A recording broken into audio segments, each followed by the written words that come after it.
पश्चिम बंगाल की राजनीति एक बार फिर गर्मा गई है। टीएमसी के राष्ट्रीय महासचिव अभिषेक बनर्जी ने फलता विधानसभा सीट पर हुए मतदान विवाद को लेकर भारतीय जनता पार्टी पर तीखा हमला बोला है। उन्होंने भाजपा नेता अमित मालवीय के बयान पर प्रतिक्रिया देते हुए कहा कि जिस बंगला विरोधी गुजराती गैंग की बात की जा रही है वो उनके डायमंड हार्बर मॉडल को नुकसान नहीं पहुंचा सकती। अभिषेक बनर्जी ने बेहद तीखे शब्दों में कहा कि उनके राजनीतिक मॉडल को कमजोर करने के लिए 10 जन भी कम पड़ जाएंगे। उन्होंने चुनौती देते हुए कहा कि अगर हिम्मत है तो विपक्ष फलता से चुनाव लड़कर दिखाए। उन्होंने आगे कहा कि दिल्ली से लेकर राज्य तक कोई भी नेता मैदान में आए, टीएमसी तैयार है मुकाबले के लिए। इस पूरे विवाद की शुरुआत भाजपा नेता अमित मालवीय के उस बयान से हुई जिसमें उन्होंने कहा था कि डायमंड हार्बर मॉडल ढह रहा है। इसके बाद चुनाव आयोग ने फलता विधानसभा क्षेत्र के सभी 285 बूथों पर दोबारा मतदान का आदेश दिया। दक्षिण 24 परगना जिले के 144 फलता विधानसभा क्षेत्र के सभी 285 मतदान केंद्रों पर 21 मई 2026 को सुबह 7 बजे से शाम 6 बजे के बीच नए सिरे से मतदान कराया जाएगा और मतों की गिनती 24 मई 2026 को होगी।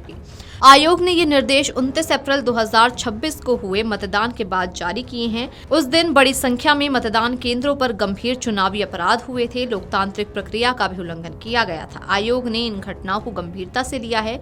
निष्पक्ष और स्वतंत्र चुनाव सुनिश्चित करने के लिए कदम उठाया गया है। आयोग के इस फैसले के बाद 4 मई को राज्य की 294 में से केवल 293 विधानसभा सीटों की मतगणना होगी। पहली बार ऐसा होगा जब एक विधानसभा सीट को अलग रखकर बाकी राज्य के चुनाव परिणाम घोषित किए जाएंगे। राजनीतिक हलकों में इसे बेहद असाधारण कदम माना जा रहा है। इससे पहले 1 मई को चुनाव आयोग ने घोषणा की थी कि 2 मई यानी शनिवार को राज्य के दक्षिण 24 परगना जिले के डायमंड हार्बर और मगराहाट पश्चिम विधानसभा की 15 मतदान केंद्रों पर पुनर्मतदान होगा। इस कड़ी में इन 15 बूथों पर मतदान हुए जिसमें शाम 5 बजे तक करीब 90.61% मतदान दर्ज किया गया, जबकि मगराहट पश्चिम विधानसभा क्षेत्र में लगभग 89.29% और डायमंड हार्बर विधानसभा क्षेत्र में 91.77% मतदान दर्ज किया गया।